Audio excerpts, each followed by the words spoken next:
opposed to vaccinations. Is it possible that harmful fraud would have been avoided if these rules were in effect? No, I don't think it would have been. I mean, that should have been avoided by the journal through the normal peer review process. The difference here is that the EPA is putting a non-scientific standard into the process and the judgment of political appointees on what will be good science or bad science. What do you say to those Americans who might say, look, I have a right to know why the government reaches these conclusions about regulations?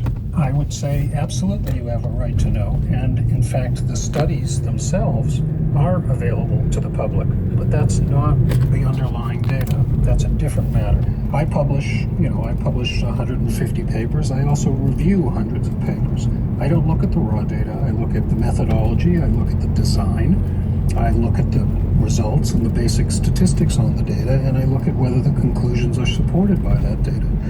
I doubt you would sort of want to look at the raw data from an air pollution study on a weekend evening, but you might want to read the conclusions of the study or understand it more deeply, and for that you don't need the raw data.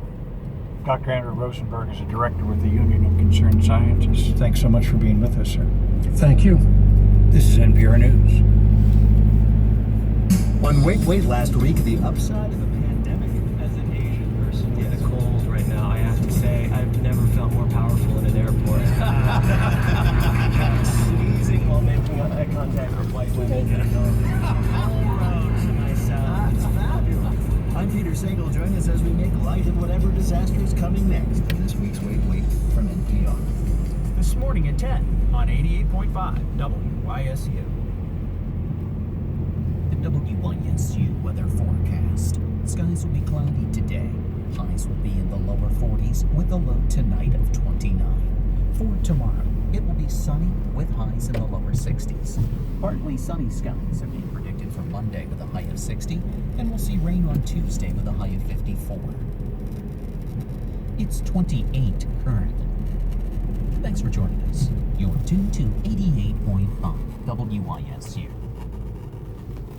I'm Sheldon Snyder with these headlines. The World Health Organization says the global death toll from the new strain of coronavirus has climbed past 3,400, with more than 100,000 confirmed cases, the majority in mainland China, where the virus emerged in December.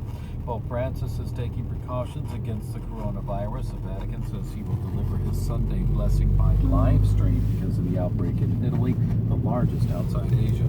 And thousands of pounds of equipment and experiments are on their way to the International Space Station. Private company SpaceX launched its Dragon capsule from Cape Canaveral late last night.